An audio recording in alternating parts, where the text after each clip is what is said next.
All right, 8th graders, we're going to work on lesson 6.2, which is covering the slope-intercept form of the equation. Okay? So that you can look back on them later. So you can use this to study. Lesson 6.2.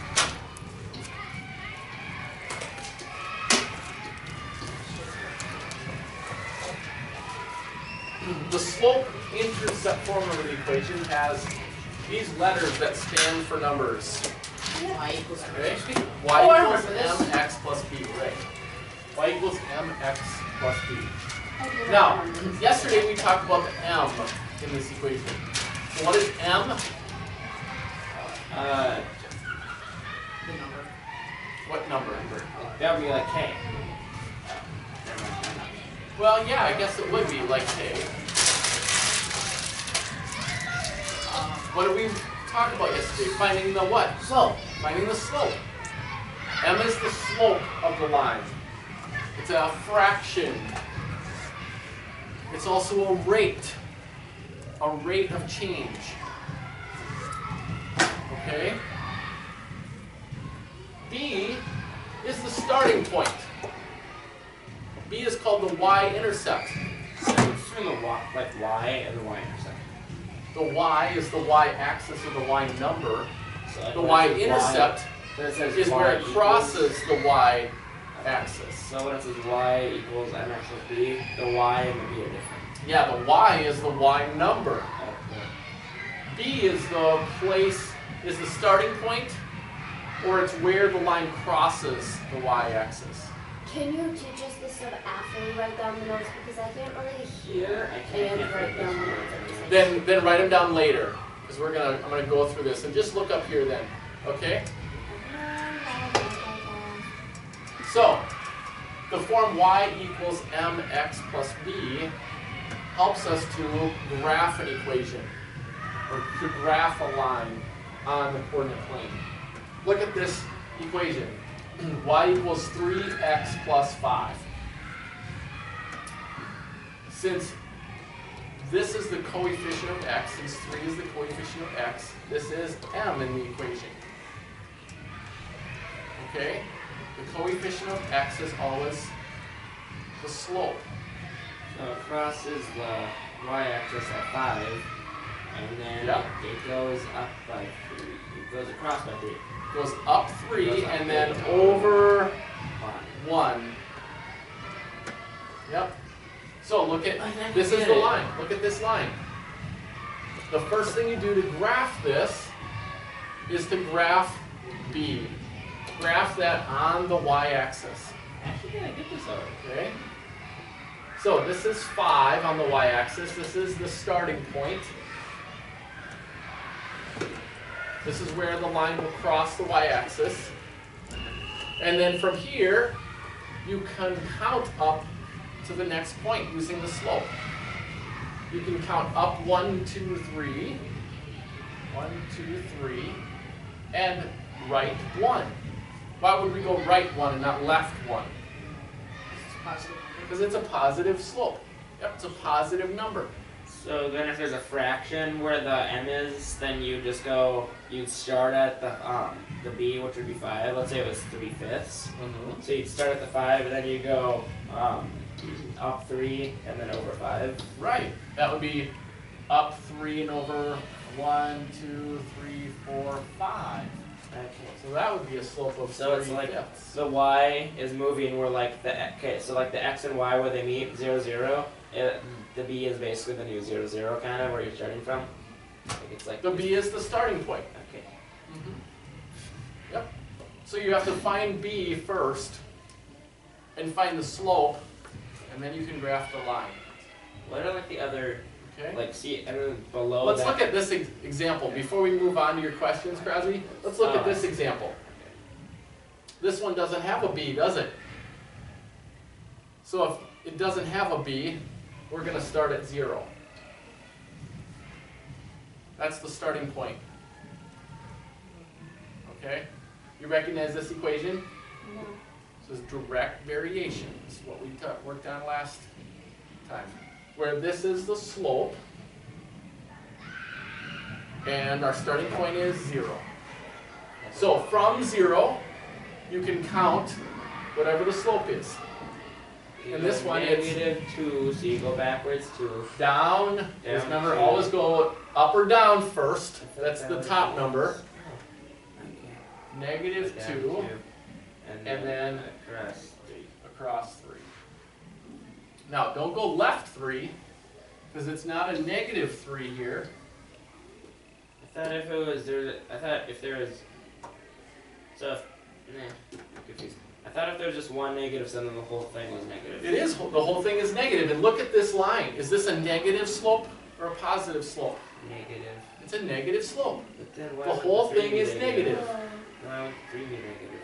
That would make it positive, wouldn't it? But isn't If we negative- went down 3, let me make it a different color. You just If we said went down 2 and left 3, we would be here, right?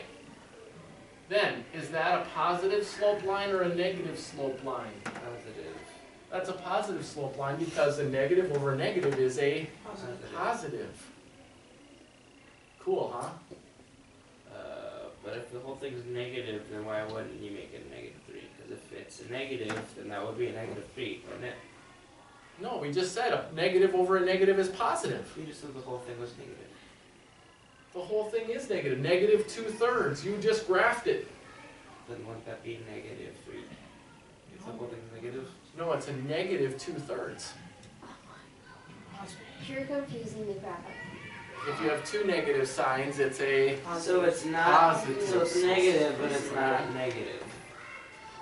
Well, okay, because you're telling him that not to graph the 3 negative, but you're saying the whole thing's negative. You graph 2/3 is negative, but We graphed 2/3 as a negative slope. But see, we went down 2 and to the right 3. Why not Down negative 2 3? because we Why would graphed it be negative 2 3 if it's the whole thing's negative? Why wouldn't you be a -3? because is there because we went down first. If we go down, if we go up 2, then we can go -3. Look, we could go up 2 and left 3 and be on the same line, couldn't we? But if you go down 2 first, then you can't go left because that's graphing a positive slope. But you're saying that the whole thing's negative. Right. Down 2 and right 3 So a negative gives us 2 a and a negative slope. But a -2 and a -3 then. no? No, because you just said 2 negatives. -2, -3. But how is it all negative then? Because we went down 2. It's like impossible to believe. You're saying the whole thing's negative, Right. but the 3, which is part of the whole thing, isn't negative. The 3 is part of the whole thing. So then why wouldn't it be negative? The slope is negative, Crosby. The slope is negative. Just the line is negative. Okay? The line See how is a the negative slope. negative is only on the 2? So you only make the 2 negative, and the 3 you make it positive. But the line is going downward, so it makes it negative. Right, the line makes it negative. The line is a negative slope. It's going down to the right. Now, how do you find that negative slope? You either have to go down and to the right, or you have to go up and to the left from the starting point.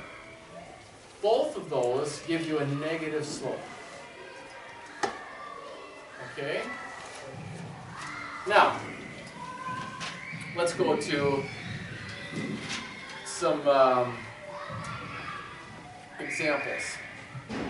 Look at number 22 in your book, page 320. This one says we have the graph, but we need to write an equation for it. So this gives us a graph. And the lines go through +1 and negative, 3, -1. So 3, -1. Right here, number 22.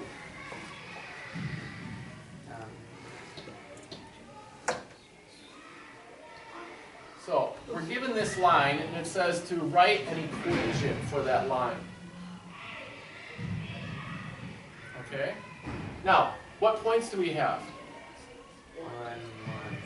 5. Is that 5? That'd be 5. This is 1, and this is 5. 3. Oops, positive 3. Positive 3, negative 1.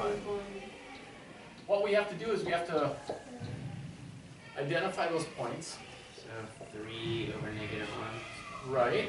What is this? 1 over 0. But what does that, what part of the equation is that? The y-intercept. That's the y-intercept, isn't it? That's b. That's b. Okay? That's our starting point. That's where it crosses the y-axis. Now, what else do we need in the equation? The slope. We need m. So how would we get m? There's 2 ways, right? Will, what's one way? You have to go down first and then you can go over. Right, we could count. We could go down 1, 2, and then right 1, 2, 3. So that's down 2 over 3. Right? We can count that way. It gives us our negative slope number. Or we could use the numbers. We could use 0, 1 for b, because that's the coordinates of b. And we could use the coordinates for this, right? And then subtract. The change in y is 1, I'm sorry, negative 1, let's go 1 minus negative 1. So that's 2. And 0 minus 3 is negative 3. Either way, we get a negative 2/3 slope, right? So now, how do we use m and b to write an equation? Then you do y equals 2/3 m plus b. So plus 1 then. Y equals negative 2/3 m, Plus or x, I mean, plus m. Or no, plus 1. plus, Plus 1. yep. This is our equation. This is the answer when it says write an equation given this line. Okay? So that covers this lesson. You've got what is the slope-intercept form, what are m and b, and then how to write an equation. Okay?